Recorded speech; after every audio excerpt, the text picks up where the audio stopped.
Another special edition of this Facebook Live Situation Room where we discuss what's happening between India and Pakistan and the latest updates on the current situation. We are going out live on Facebook so we can reach other people all around Pakistan, all around the world and even in India who want to actually tune in and hear what is true and not only the lies that their media has been telling them.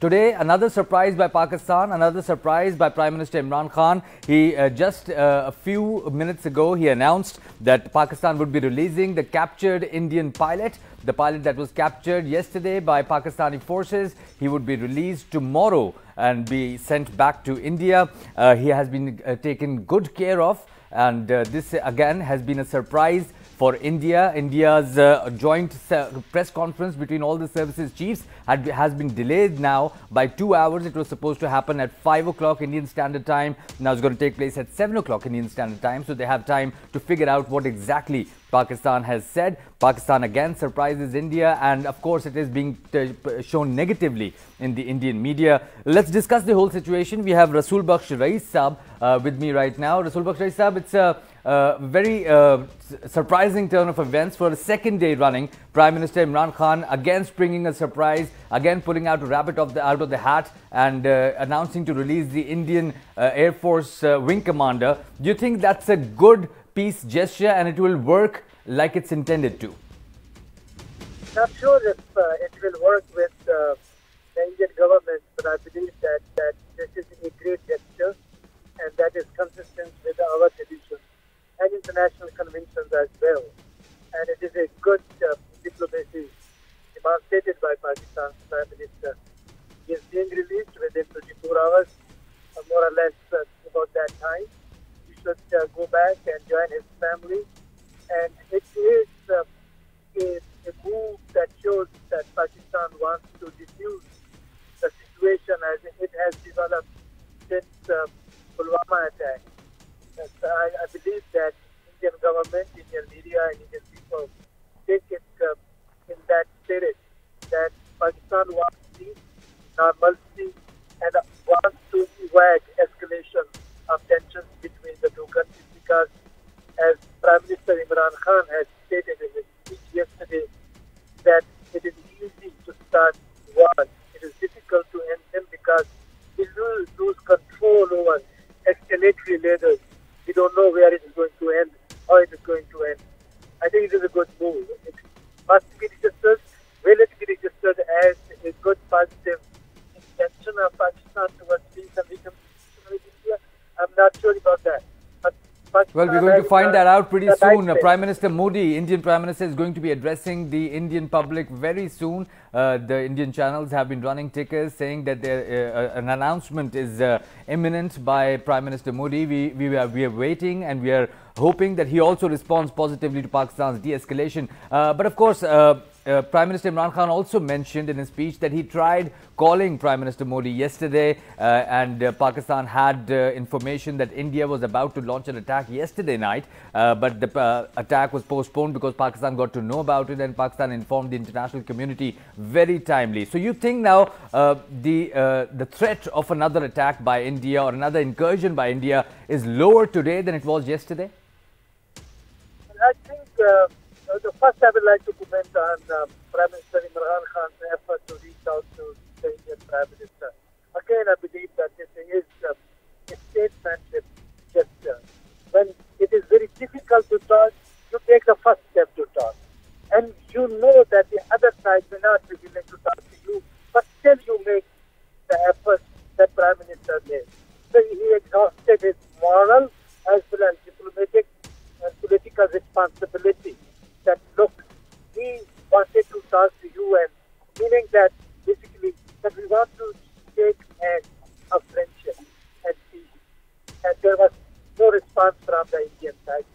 That if the Indian Prime Minister wanted to talk, he could respond and go talk that the telephone conversation has not taken place because the other side did not want to. Yeah, about the other thing that what India might do. And Prime Minister Modi has been suspiciously absent. He has not faced the media. He only addressed BJP workers through a telephonic address, and he mentioned that the Pakistan or other country. He did not mention Pakistan by name, but he said countries are trying to destabilize India, and again said that we are in a strong position to stop terrorism and we will do that. Of course, no reconciliatory statement coming out from Prime Minister Modi, from his only statement to have come out since Pakistan-India hostilities started. Yes, there is uncertainty about the next move that Modi is going to take. He has too much at stake, far more than the Prime Minister of Pakistan. He has stake at elections, and it was elections on his mind that he played out the Pulwama incident, because Pakistan had told India and the world that bring any evidence to us and we will act promptly against the culprits if there are any in Pakistan, if you share evidence with us, and we're willing to cooperate in investigating the incident, whether or not Pakistani elements are involved in that incident or not. They were not willing to it because he wanted to take the action that he took in order to get popular vote and popular vote in the next upcoming election. And unfortunately for our side, that his nose has been rubbed very badly. What happened yesterday morning, downing up the Indian Air Force plane. Now, and of course, Prime Minister Modi's intentions have also been revealed by one of his very close confidants. A BJP leader went on record to saying that they would win now 22 seats in Karnataka because of the Indian military action against Pakistan. Of course, that is being severely criticized by the Indian press as well right now. Yeah, my fear is that given this background, elections and Modi's mindset, we should expect something worse from India. I am not very confident today that he is going to dodge peace. Okay, so you're expecting that India might go for further escalation? I think I will be surprised if they are constrained and the international community puts its efforts into sustaining India. I hope that the saner voices prevail in India and there is a better sense. But still, I am very skeptical given the record of Mr. Modi. But we have statements from the American President Donald Trump as well. He said he's expecting some good news to be coming out from India and Pakistan. He also mentioned that they want Pakistan and India to settle their disputes that, according to him, has been going on for decades and decades. So do you think America or some other country might play the role of a mediator between Pakistan and India and might force India to accept that mediation? Because, of course, the international community is really concerned about the hostilities between two nuclear-armed neighbors. The mediatory role will be confined only to bringing the two sides to the negotiating table and putting some gentle pressure here and gentle pressure there, asking them to resolve problems peacefully. And also, I think that they are making good efforts to diffuse the situation. I will be pleasantly surprised if I hear peaceful talk and restraint from the Indian Prime Minister when he addresses his people. So, but at the same time, I believe that there is a need of third-party intervention. And is their intervention as good as we would expect from the United States? I'm not sure about that. But when President Donald Trump makes that statement, that gives a little bit of confidence that behind the scenes there is the diplomatic activity persuading India and Pakistan to lower the level of tension, to lower the temperature. Well, this, of course, is a different kind of confrontation between India and Pakistan, the kind that we've not seen before, because, of course, there is a lot of connectivity. The internet allows us to see what they are reporting, and their internet allows them to see what the Pakistani media is reporting. So the government telling its own people a certain set of lies is not really happening right now, because the other side's version is also readily available to both the populations. Do you think this would play a role in helping lower the tensions? Because we are seeing a lot of Indian citizens taking to Twitter, calling for a stop to the escalation of hostilities, and also the hashtag Say No to War being the top trend in India for the last 24 hours. I think sometimes we make mistakes, and often that mistake is also made in India and elsewhere. That we take the whole country as one West. There is no one West in Pakistan. There is no one West in India either. There are sinner people here, there are sinner people there. There are extremists there, there are extremists there. There are people here who want war with India. There are people in India who want war with Pakistan. But at the same time, there are people who want to talk peace. There is a large number of Indians, intellectuals, thinkers, journalists, civil society activists, and also politicians who think that peace should be a desirable goal, our destiny, and something that we should pursue with dedication. So I think that some of the Twitter reports that I have seen, the comments I have seen, they are very encouraging. But how much this kind of public pressure can really work to constrain a leader who seems to be determined on damaging Pakistan? This is another issue. You have parallel dialogues, but which particular kind of conversation or narrative really prevails and influences government policy is something very different. I am not very confident of public opinion shaping national security and foreign policy of India or that of Pakistan. But at the same time, we have to recognize that these voices for sanity, for peace and stability are becoming much more louder and much more effective and larger in numbers. And that is very important. Of course, they do have a platform now, because if there was no Twitter, if there was no Facebook, and if there was no social media, these voices would never be heard. Exactly. Now, the truth cannot be hidden under the carpet. You cannot push things, text under the carpet anymore. And whatever they are telling to the media, or the way the media is reporting in India, it is eye-opener. That how much Indian media is free. I don't think either they are biased or they are under pressure from the BJP goons. And some of them are under pressure from the BJP goons. They go and attack them and destroy them. We have never seen so far any private group, with the exception of a party in Karachi and what happened on some of the television stations years back, when particular section of that party was very dominant. But it is a regular pattern attacking an activist. If a media person, a media channel, if they don't go the line of the government or the BJP party. So I'm really disappointed the reporting they are doing on this incident, and also the kind of tenor and the sentiment they are using. Of course, the warmongering has been going on by Indian media for quite some time now, and the professionalism shown by the Pakistani media, the Pakistani armed forces in all dimensions of this conflict have been really remarkable, and it has been winning praise all over the Twitter as well.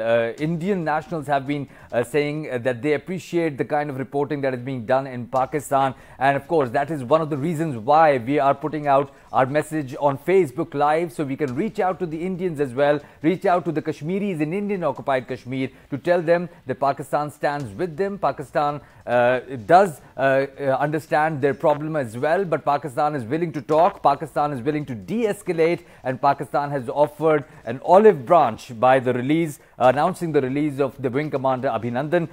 Do you think right now we should just sit and wait for the Indian response, or we should continue with the diplomatic offensive and reach out to all the countries in the world and show them what exactly India is doing and what exactly we are trying to do? I think diplomacy is moving in all directions, doing everything, using every instrument that can advance our national interests, that protect our national interests. It is not either or. We should be doing all what you have mentioned and much more. We are in much more tighter corner because of the agenda that has been launched by India and also some of India's allies in the larger international world. So we have much task to accomplish, and we should continue working on that. We should engage international community. We should do certain reforms internally as well. And I hope that the Afghan conflict and war comes to last 40 years from our back. We will be lied to. And we get... Okay, Mr. Rasul Baksh, it's very nice to have you. I hope to keep you with me. We have Mehmal Sarfaraz as well. He's joining us right now on this really special edition of Facebook Live, so we can actually reach out to everybody who's trying to watch and get the Pakistani perspective for the international audience. Mehmal Sarfaraz, a warm welcome to this special transmission. How do you see Pakistan's announcement as a peaceful gesture to release AbhiNandan, the wing commander who was captured yesterday by the forces? The thing is that actually Pakistan has behaved in a very mature and responsible way. After the Pulwama attack, Prime Minister of Pakistan announced that he offered India that, you know, if you have any evidence, any actionable evidence, we will act on it. Please share it with us. And then he also made an appeal yesterday as well. And he just said it in Parliament today that he reached out to the Prime Minister's office in Delhi yesterday, but they couldn't get through. So what he has announced today, he's actually achieved something huge today. By doing this, he's done a one-up on Prime Minister Modi and a second India. Surprise for India, you might say. Yes, it was actually a surprise for India. And I don't think that India expected Pakistan. One, they didn't expect Pakistan to retaliate so soon after their strike, which Pakistan did. And then, even after that, you listen to DG ISPR's briefing, and he said that, you know, there's no victor in war, and we don't want war, we want peace. Same message was actually given by Prime Minister Imran Khan. So I'm actually, to be honest, very proud of how Pakistan has handled this. Even our media has been far more responsible, and Prime Minister Imran Khan also appreciated Pakistani media today in Parliament. And I must say that Pakistan has behaved really, really well. We've defended our borders, but we've also given a message of peace to India. Let's wait and see how India responds now. And of course, the reconciliatory messages and messages for de-escalation have been coming in from all over the world right now. Donald Trump, a case in point, he said he's expecting some good news to be coming out of Pakistan and India. He also mentioned that they'd be helping in diffusing the crisis that has been going on for decades and decades. Do you think there can be an offer of mediation that India might accept? Because so far India has insisted that it's a bilateral thing and third-party mediation is out of the question. But do you think right now this might be a time that India finally agrees to mediation to solve this long-standing issue? Shehzad, the thing is that, you know, I mean, both Pakistan and India are nuclear countries. And nobody in the world would want a nuclear war or any sort of war to erupt between Pakistan and India, because the world cannot afford this. This region cannot afford it. The people of Pakistan and India cannot afford this. So obviously, international community was going to mediate and put an end to this escalation. I don't know whether India would agree to a mediation on Kashmir. But the thing is that, you know, Kashmir and terrorism, these two issues are the main problems between India and Pakistan. That's why we haven't gone forward. That's why SAARC hasn't done anything, hasn't been able to do anything like European Union. It hasn't been successful like that. So I think that after the Indian elections, and I do believe that Modi is actually, he will not take a peace overture right now as such, because of the upcoming elections. But once the government, the new Indian government is in power, I think that something, there may be some resolution. I don't know if there will be a resolution of the Kashmir issue, but I think talks between India and Pakistan will formally start once a new government comes in power in India. Of course, but we are assuming that the new government would not have Modi in it. Rais Saab, I'd like to come back to you. No. Do you Actually, think... No, Shehzad, sorry, I'd just like to say, I think that Modi will win these elections. Okay. And even if he is in power, he'll still start talking to Pakistan once he comes to power, but after the elections. Okay, Rais Saab, I'd like to take your comment on that. Do you think Modi is going to come back to power after this actually a failed military strategy against Pakistan? Politics is not a scholarship, and you cannot really make predictions. And when you talk about elections, every day matters, every week matters, every month matters. Elections are too far away. I cannot comment which party is going to win. It is going to be a very tough fight for Mr. Modi and his party. But do you think, if we are going by the assumption that this was all done to get more seats by the BJP in the upcoming elections. Do you think the strategy is working for Prime Minister Modi? I think there were multiple objectives. I don't think there was a one objective. The most important objective in exploiting the Pulwama incident and placing all the blame on Pakistan was to create an impression about Kashmiri resistance and situation in Kashmir as created by Pakistan, and primarily to deflect attention from the genuine mass uprising that